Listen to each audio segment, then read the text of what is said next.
Alhamdulillahirabbil alamin wa bihi nasta'in ala umuri dunya waddin. Wassalatu wassalamu ala asrofil anbiya wal mursalin wa ala alihi wa ashabihi ajma'in. Asyhadu an la ilaha illallah wahdahu la syarika lah wa asyhadu anna Muhammadan abduhu wa rasuluh sallallahu alaihi wasallam ala nabiyina Allahumma shalli wa sallim wa barik ala hadzal nabiyil karim wa ala alihi wa ashabihi ajma'in.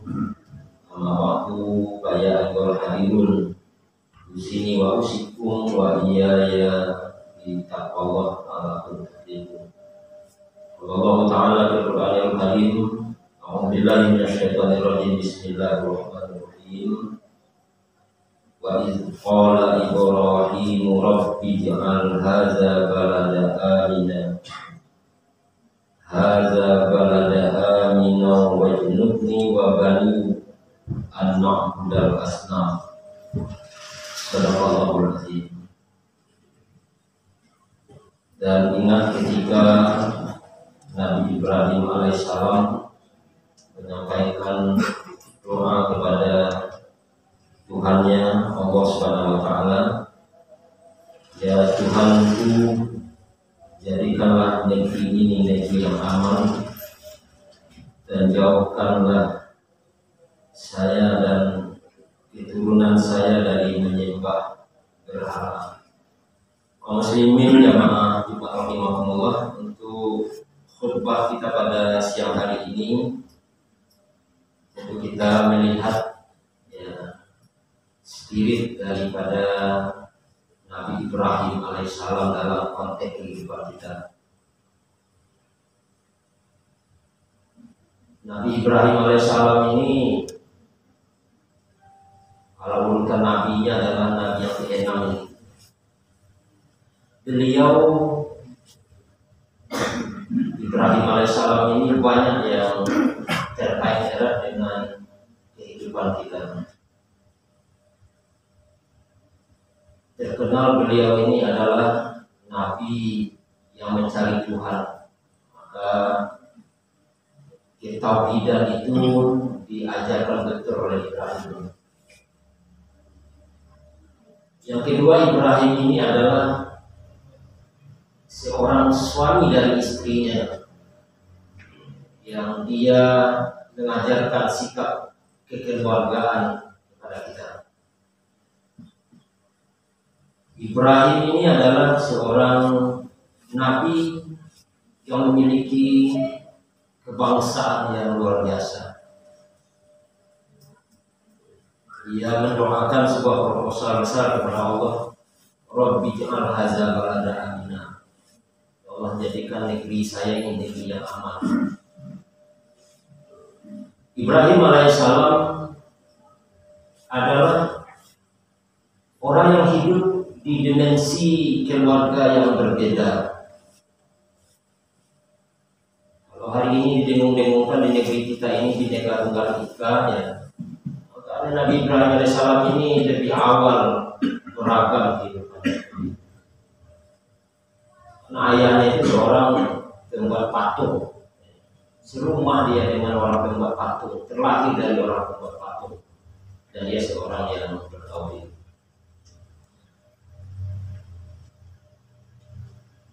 Ketika Nabi Ibrahim berdoa kepada Allah, jadikan negeri ini yang aman ya Allah, beri rezeki penduduknya dari buah-buahan. Itu satu pertanda bahwa Ibrahim alaihissalam adalah peduli dengan pangan atau makanan. Jadi sempurna sesungguhnya spirit yang disampaikan oleh Nabi Ibrahim untuk konteks pembelajaran bagi kita. Kaum muslimin jamaah rahimahumullah. Yang pertama, Ibrahim alaihissalam itu adalah tokoh tauhid. Kenapa kita katakan beliau tokoh tauhid? Dalam Al-Quran itu diceritakan bahwa satu-satunya nabi yang mencari Tuhan itu beliau. Ketika dia berjalan pada satu malam, dilihatnya bintang yang berdelapan. Oh, inilah Tuhan itu. ketika bintang itu lenyap, dia katakan saya tidak akan pernah menyembah yang lenyap. Ma indakum yang baru ma'indallahu baq. Ini ayat-ayat ini biasa digunakan oleh orang-orang yang mau presetan juga ya. Apa yang ada di sisimu akan hancur dan apa yang ada di sisi Allah akan kekal. Ketika melihat benda-benda langit, Ibrahim mengatakan ini Tuhan, ini Tuhan. Tapi ketika semuanya lenyap, Ibrahim mengatakan saya tidak pernah menyembah yang lenyap. Kita kaum muslimin yang rahimahumullah, walaupun dalam tanda kutip tidak mencari Tuhan lagi, tapi apakah Tuhan yang kita sembah hari ini yang namanya Allah Subhanahu wa taala itu sudah pas enggak tauhidnya? Kenapa kita katakan uji coba tauhid lagi ya? Kita hanya menerima warisan Tuhan tentang Allah. Siapa Tuhan Allah? Pernah kita mengkaji bagaimana teologi Islam ini? Muslimin jamaah Jumat rahimahumullah ya, banyak orang takut mengkaji masalah tauhid nanti ending nanti jadinya. Tapi memang kajiannya sampai hari ini juga belum selesai tentang sifat Allah, tentang asma Allah, tentang majmurnya Allah, tentang kodimnya Allah ya. Untuk sederhana saja kaum muslimin, Allah khalaqakum ma ta'malun. Allah yang menciptakan kamu dan apa saja yang akan terjadi dalam hidup. Di pada ayat lain Allah katakan innallaha la yughayyiru ma biqaumin hatta yughayyiru ma bi anfusihim. Allah tidak merubah nasib satu kaum kecuali kaum itu merubahnya. Ini kan ada perbedaan antara Jabariyah dan Qadariyah. Nah, begitu ceritanya kalau dalam teologi. Atau memang Tuhan kita Tuhan yang ditawarkan, Tuhan yang rumit, Tuhan yang jauh, Tuhan yang susah dipahami, sehingga terkadang kita tidak punya koneksi, tidak terhubung rasanya ketika kita berdoa dengan Allah. Jauh betul Tuhan kita, seakan-akan jauh. Padahal Tuhan itu adalah dekat, lebih dekat dari orang leher kita. Muslimin yang rahimahumullah, begitu ceritanya dalam ilmu teologi Islam berkunjung selesai hari ini. Satu Jabariyah, satu Qadariyah. Contoh dalam kehidupan kita bermasyarakat adalah banyak orang yang apatis, beribadah aja lah tanpa merubah situasi kondisi. Banyak orang terlalu represif ya. Seakan-akan Tuhan tidak hidup lagi, katanya mau diamankan dunia ini semua. Tidak bisa. Maka Ibrahim alaihissalam mengajarkan Allah Subhanahu wa taala memiliki kuasa penuh dalam kehidupan kita. Banyak orang yang tidak kenal dengan Allah Subhanahu wa taala, tapi Allah juga memberi rezekinya. Banyak. Itu satu pertanda bahwa Allah Subhanahu wa taala tidak ada Tuhan melainkan Dia. Menyembah atau tidak menyembah orang kepada Dia diberi rezeki, itu keyakinan kita.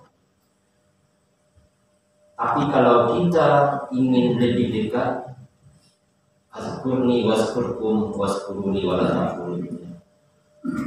Kalau kita ingin lebih dekat ya, ingat ya terus zikir yang banyak. Maka haji rasakanlah ya. Bagi orang yang pernah hadir di sana ya luar biasa. Tuhan yang di sana juga sama dengan Tuhan yang di sini. Tapi ketika kondisi mengantarkan kita merinding, jadi dekat, jadi kerinduan untuk ke Makkah Mukarramah itu bukan dibuat-buat tapi adalah naluri ya. Kalau ada orang yang tak rindu ke sana mungkin dipertanyakan juga. Tapi tidak semua orang diberikan kesempatan ke sana. Yakinlah kita tidak satu jalan kita mendekatkan diri kepada Allah Subhanahu wa taala. Kaum muslimin jamaah Jumat rahimahumullah. Sederhana saja kita memahami tauhid ini. Kita yakini Allah Tuhan kita, segala kehidupan kita ini kita serahkan kepada Dia. keyakinan kita. Qul huwallahu ahad, Allahus samad, lam yalid wa lam yulad wa lam yakul lahu kufuwan ahad. Sederhana aja ya. Allah tidak ada Tuhan melainkan Dia dan kita yakini itu, saya yakini. Muslimin jamaah Jumat rahimahumullah. Itu yang pertama saja. Kalau kita kaji ini tidak punya selesai. Banyak ayat yang menceritakan tentang bagaimana Tuhan, bagaimana kita manusia, bagaimana kuasa Allah, bagaimana kuasa manusia. Yang kedua, kaum muslimin, Ibrahim alaihissalam adalah tokoh yang kepadanya semasa dia hidup dihadapkan pada problem yang luar biasa tentang perbedaan. Kalau kita mungkin perbedaan bahasa, ya, perbedaan suku, ras, ya. Tapi Ibrahim dilahirkan oleh Allah di keluarga yang ayahnya berbeda keyakinan dengan dia. Bayangkan.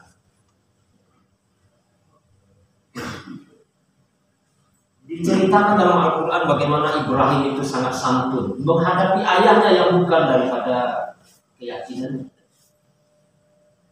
Nah, inilah yang menjadi diskusi besar bangsa kita hari ini. Menghadapi teman-teman kita minhum itu bagaimana?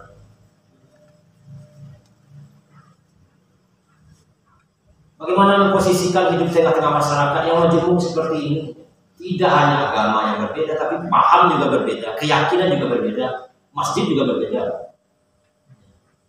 Gara-gara pengurus bisa tukar masjid, gara-gara kurban bisa tukar masjid gitu. Sanu ngambil kurban dari sana, sanu ngambil kurban dari sini, ya. Bisa beda-beda. Dan ini suatu keniscayaan aja. Maka Ibrahim alaihissalam mengajarkan bahwa menghadapi orang yang berbeda dengan kita, konekkan dulu dengan Allah Subhanahu Wa Taala. Jadi apa yang kita lakukan itu atas nama Allah. Saya hancurkan ini berhala atas nama Allah. Saya tinggalkan ini berhala atas nama Allah. Saya berkomunikasi dengan minhum atas nama Allah. Dan saya jalani ini toleransi atas nama Allah. Itu sangkutnya dulu. Jadi insya Allah kalau begitu ya Tuhan aja yang di sana yang masih hidup tidak membunuh orang itu ya. Apa salahnya Tuhan bunuh aja lah orang yang menyembahmu. Tidak seperti itu juga. Justru komunitas mereka lebih banyak dari kita. Justru kadang-kadang banyak hal kita belajar tentang mereka. Haji saja ini lah kaum muslimin. Tak mungkin kita berangkat ke Makkah tanpa ada pesawat. Pesawat siapa yang bikin? Pilot siapa yang bisa? Jadi dengan ceritanya juga ada pilot yang minum. Apalagi haji ini tidak sedikit terobsesi semuanya, kesehatan terobsesi semua, keamanan terobsesi semua, transportasi semua, ya, semua ilmu pengetahuan itu terkoneksi dengan haji. Makanannya iya, kesehatannya iya, keamanannya iya juga, transportasinya iya juga. Tidak bisa ustaz melakukan itu, Pak. Sehebat apapun ustaz mimbar ini berceramah, tidak bisa dia jadi pilot. Tidak bisa menerbangkan pesawat. Kita butuh ya, profesional lain untuk jadi menyempurnakan ibadah itu. Ibrahim seperti itu. Jadi tidak dihancurkan ya semuanya, tapi berdialog dengan baik dengan ayah. Mungkinkah kita menyembah Tuhan yang mati ya? Harganya kaum muslimin ketika kita lakukan hal seperti ini dari lubuk hati yang paling dalam, ya, maka Allah akan bela kita. Ya narukni bardan wa salaman ala Ibrahim. Hai api dingin, selamatkan Ibrahim. Karena Ibrahim telah meluruskan akidahnya, telah berbeda pendapat dengan ayahnya, lalu dihukum dan dibakar, tapi tidak mampan sunnatullah ini ketika api membakar, ketika air membasahi, atau ketika angin berembus, tidak mampan. Nah, ini kita takut seperti itu. Tidak perlu juga jadi orang keramat kita dibikin-bikin tidak perlu. Luruskan aja ke Allah. Saya lakukan ini adalah untuk dan atas nama Allah Subhanahu Wa Taala. Biarlah kita hidup di bangsa yang seperti ini, kaum muslimin. Bukan rada-rada frustasi sih, tidak. Ada dua hari ini yang mencengkrami bangsa kita sampaikan. Satu, ada kelompok-kelompok yang ingin negara ini dijadikan negara Islam. Pada sisi lain ada kelompok-kelompok yang menginginkan negara ini liberal. Ada yang ingin menghadirkan Tuhan dalam mengurus negara, ada yang menghapuskan Tuhan dalam mengurus negara, seperti itu. Dan diskusi seperti ini akan selesai nih. Nanti kita akan berperang, nanti kita akan beradu argumentasi ya. Tapi Ibrahim mengajarkan ya jangankan di luar komunitas kita, di rumahnya saja Allah ajarkan, tapi dengan cara santun, dengan mengkonekkan kepada Allah Subhanahu Wa Taala. Begitu cara kita bersikap ini. Dia negara seperti ini, tapi kesolehan jangan lalai juga ya. Ini menyebut orang diskusi seperti itu, sholat enggak, puasa haji enggak. Itu juga. Kaum muslimin yang rahimahumullah. Ibrahim mengajarkan kepada kita bagaimana membina rumah tangga. Dalam Al-Quran dikatakan ya tiada henti-hentinya Ibrahim berdoa, ya Allah datangkan kepada saya anak yang soleh. Kemudian ketika Allah Subhanahu Wa Taala mengaruniakan kepadanya anak yang soleh ya, lalu turunlah perintah sembelih Ismail ini ya. Tapi Ibrahim mengajarkan ya panzur mazataro.